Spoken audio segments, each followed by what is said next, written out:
बाजार अपने ऊपरी स्तर के पास है और ऐसे में ट्रेड के मौके कहां पर दिखाई दे रहे हैं, एक एक करके ये समझ लेंगे हमारे दोनों ही एक्सपर्ट से। प्रदीप जी, पहले आपसे शुरुआत करेंगे, बताइए कहां पर देख रहे हैं आप ट्रेड के मौके? Fresh breakout LIC housing confirm कर रहा है इसके अर्ली चार्ट्स पे। करीबन ऊपरी लेवल से हमने 10 से 12 सेशन का करेक्शन कंसोलिडेशन का फेज देखा है और अब ये अपने अर्ली चार्ट्स पे जैसे मैंने बताया एक ब्रेकआउट कंफर्म कर रहा है। 805 के करंट रेट पे इसको जोड़ा जा सकता है। 782 का स्टॉप लॉस रहेगा और ऑन द हायर साइड 835 से 840 का टारगेट जोन ये अप्रोच कर सकता है वो नेक्स्ट कपल ऑफ डेज। और एज ए डिस्क्लोजर ये स्टॉक हमें अपने क्लाइंट्स को भी रिकमेंड किया। ओके, एलआईसी हाउसिंग फाइनेंस 3% ऊपर और यहाँ पर भी आप खरीदारी करके चल सकते हैं, ट्रेड ले सकते हैं यहाँ पर। अक्षय जी, आपकी तरफ से क्या ट्रेड्स नजर आ रहे हैं? जी, अब देखिए, पावर प्ले सेगमेंट के लिए मोमेंटम चेज करना है तो वो रहेगा पीएसयू बैंकिंग क्षेत्र। यहाँ पे जो है काफी स्ट्रॉन्ग मोमेंटम बिल्डअप हो रहा है और अगर इसमें स्टॉक्स देखूं मैं तो कैनरा बैंक और बैंक ऑफ बड़ौदा, ये दो नाम बहुत ही स्ट्रॉन्ग डे ट्रेडिंग में उछले हैं और यहाँ से मोमेंटम रिगेन करके जो कल के लिए अगर आप बीटीएसटी भी करना चाहे या पावर प्ले सेगमेंट में प्ले करना चाहे तो बहुत ही बढ़िया बेहतरीन सेटअप है। कैनरा बैंक की बात करूं तो 117 का करंट मार्केट प्राइस है। यहाँ पे एक स्ट्रॉन्ग बेस 113 114 का बनता हुआ दिख रहा है और स्टॉक यहाँ से उछालता है तो 122 से लेके 125 तक चल सकता है। तो डे लो का स्टॉप लॉस बना के आप कैनरा बैंक बाय कर सकते हैं। और बैंक ऑफ बड़ौदा की बात करें तो बैंक ऑफ बड़ौदा भी सिमिलर सेटअप है। 250 का एक सपोर्ट बेस बनने के बाद अच्छा खासा उछला है और यहाँ से आपको बाय करेंगे तो 270 का टारगेट बना के इसमें बने रहना है। स्टॉप लॉस बनेगा 250 के नीचे। तो कैनरा बैंक और बैंक ऑफ बड़ौदा दोनों पीएसयू बैंक बाय करने की राय रखूंगा पावर प्ले सेगमेंट के लिए। पीएसयू बैंकिंग इंडेक्स जो आज का सबसे बड़ा सेक्टोरल गेनर भी है, वहां से खरीदारी की राय। कैनरा बैंक और बैंक ऑफ बड़ौदा दोनों ही शेयरों पर खरीदारी की राय। आगे बढ़ते हैं और लगेज स्टॉक्स पर नजर डालते हैं। वीआईपी इंडस्ट्रीज और सफारी इंडस्ट्रीज दोनों ही स्टॉक पर एक रिपोर्ट आई थी आज सुबह इन्वेस्टेक की, जिसके चलते शेयरों में भी काफी एक्शन दिखा है। सफारी इंडस्ट्रीज पर इन्वेस्टेक ने 2,800 रुपए प्रति शेयर का लक्ष्य रखा है और वीआईपी इंडस्ट्रीज पर 560 रुपए प्रति शेयर का लक्ष्य। उनका नजरिया काफी पॉजिटिव है पूरे इंडस्ट्री को लेकर। उनका मानना है कि ग्रोथ लीवर्स काफी अच्छे हैं दोनों ही शेयरों पर। लोकल प्लेयर्स को मुनाफा हो सकता है, इंडस्ट्री एक्सपांड होगी वैसे वैसे और मार्केटिंग स्ट्रैटेजीज और कंपटीशन होगी, लेकिन उसके बावजूद उनका नजरिया दोनों ही स्टॉक्स पर काफी पॉजिटिव है। तो फंडामेंटल वजह के चलते दोनों ही स्टॉक्स में आज एक्शन दिखा है। लेकिन प्रदीप, आपसे पूछना चाहूंगी, टेक्निकल्स पर देखें तो सफारी इंडस्ट्रीज और वीआईपी इंडस्ट्रीज क्या राय बनती है?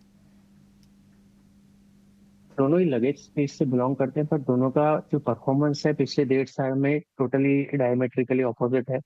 वीआईपी इंडस्ट्रीज कैलेंडर 23 में 10% घटा था, इस कैलेंडर ईयर में ये 20% और डाउन है।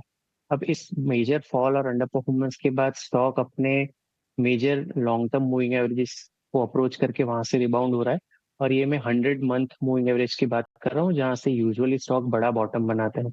तो रिस्क रिवार्ड की नजरिए से देखें तो वीआईपी इंडस्ट्रीज काफी अच्छे लेवल पे है और इसी लेवल की जो हमने बात की 100 मंथ का मूविंग एवरेज जो करीबन 430 के आसपास है, उसी का स्टॉप लॉस बना के लॉन्ग टर्म इन्वेस्टर इसमें एंट्री कर सकते हैं। On the higher side 200 DMA के 200 डे मूविंग एवरेज का एक बड़ा रेजिस्टेंस, फर्स्ट मेजर रेजिस्टेंस 550 560 के आसपास आएगा और अगर ये क्रॉस कर लेता है तो फिर हम 700 रुपए के टारगेट्स की बात करेंगे। But to cut the story short, VIP Industries में लॉन्ग टर्म इन्वेस्टर के लिए एक अच्छा लेवल यहाँ पे है। Safari on the contrary calendar 23 में 131% बढ़ा था, इस साल ये और 11% ऊपर है। हालांकि चार्ट इसके टेक्निकल चार्ट स्ट्रॉन्ग है अभी भी और मेरे हिसाब से 34 डीएमए का इसका 2065 का सपोर्ट है। इसके स्टॉप लॉस से इसमें लॉन्ग होल्ड किए जा सकते हैं और जैसे कि मैंने बताया लॉन्ग टर्म इन्वेस्टर के लिए अगर जो स्टॉक्स ज्यादा रिस्क रिवार्ड अच्छा ऑफर कर रहा है वो वीआईपी इंडस्ट्री को। बिल्कुल, तो अगर आपका लॉन्ग टर्म का नजरिया है तो रिस्क रिवॉर्ड वीआईपी इंडस्ट्रीज के लिए काफी पॉजिटिव है।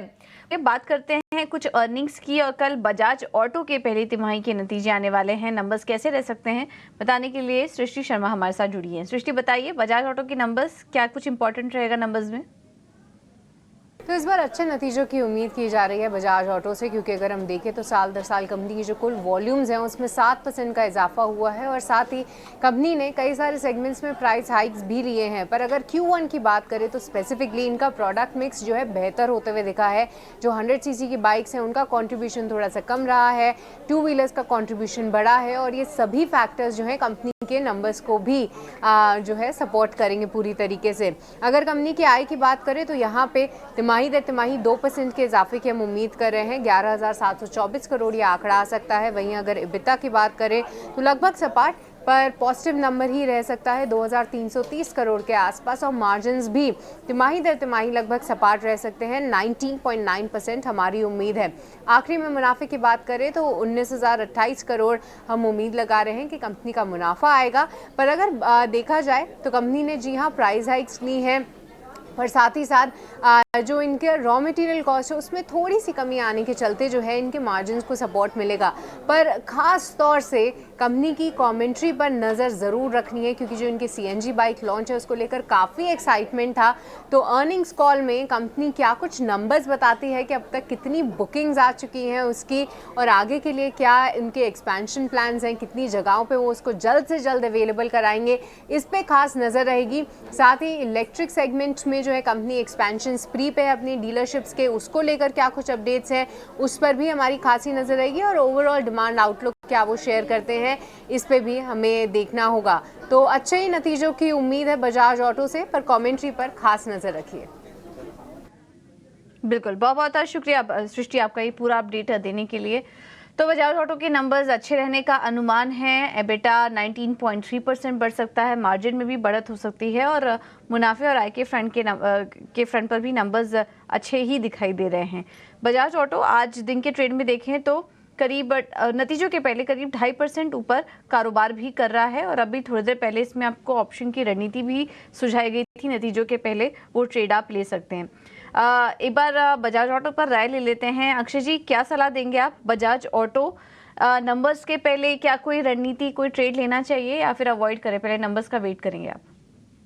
देखिए 2.5% का मूव ऑलरेडी हो चुका है, तो रिजल्ट्स के पहले जिस तरीके का प्राइस एक्शन है देख के लग रहा है कि शायद जो सेंटिमेंट्स है वो एक्सपेक्ट कर रहा है कि नतीजे बेहतर हो और उसके चलते पहले ही बाइंग स्टार्ट हो चुके हैं स्टॉक में। प्राइस एक्शन के द्वारा 9300 बहुत ही एक स्ट्रॉन्ग सपोर्ट देख के आ रहा है, क्योंकि गए 10 से 15 ट्रेडिंग सेशन में ये बेस बनने के बाद स्टॉक आज उछला है। यहाँ से करीबन टारगेट एरिया आपको 10,050 तक दिखेगा। मैं कहूंगा कि अगर अभी आप 2% चलने के बाद आप इसमें बाय करना चाहेंगे तो आप कैश के द्वारा बाय करें या ऑप्शंस के द्वारा बाय करें। फ्यूचर्स से थोड़ा अवॉइड करें क्योंकि एक मेजर चंक मूव हो चुका है। अगर हल्की सी डिप बाय चांस आपको 9600 तक दिख जाए तो सही बाइंग पॉइंट रहेगा फ्यूचर्स के द्वारा। करंट रेट पे आप कैश या ऑप्शंस के द्वारा बाय करें, व्यू पॉजिटिव है। 10,050 ये पहला रेजिस्टेंस या टारगेट एरिया है, वहां पे एक मैसिव ब्रेकआउट पॉइंट है, वो ब्रेकआउट कर जाएगा तो आपका टारगेट एरिया 10,700 तक बनेगा। तो बजाज ऑटो पर नजरिया पॉजिटिव है, बाजार की नतीजों पर नजर रहेगी जो कंपनी कल रिपोर्ट करेगी।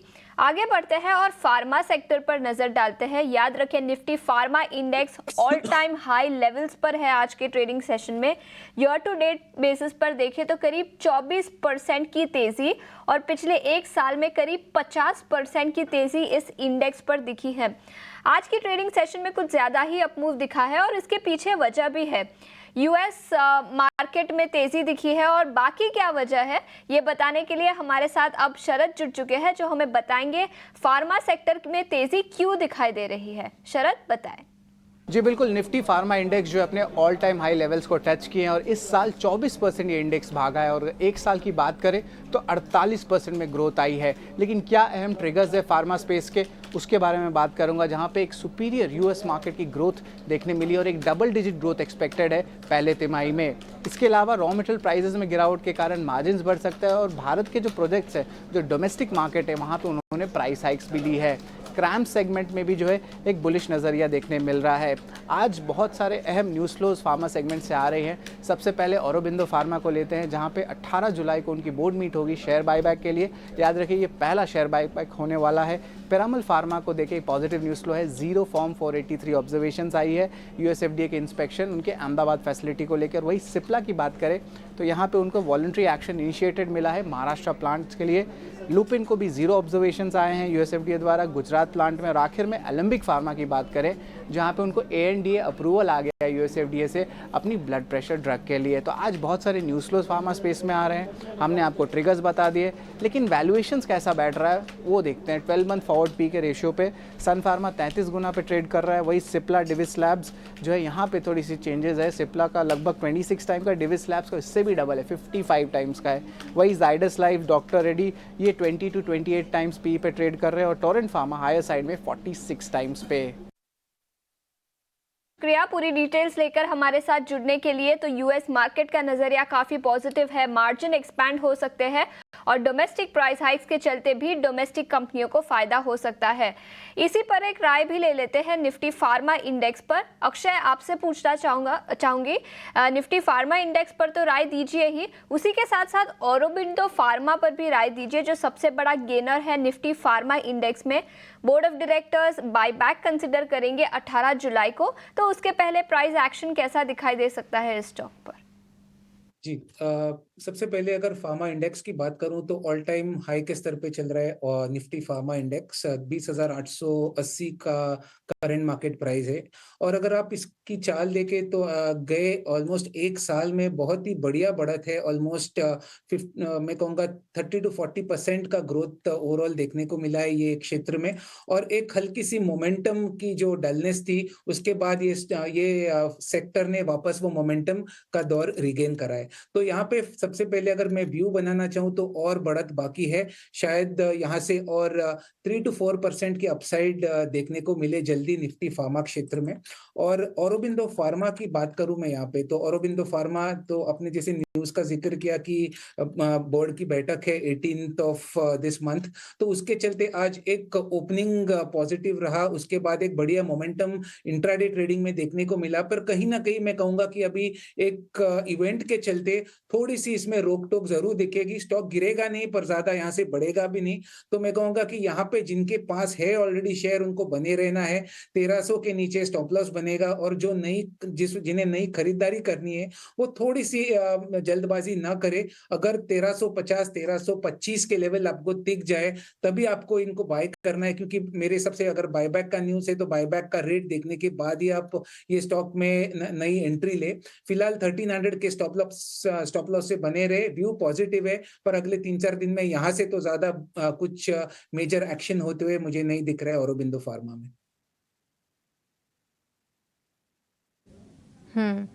ठीक है, तो ये है सलाह फार्मा स्टॉक्स पर।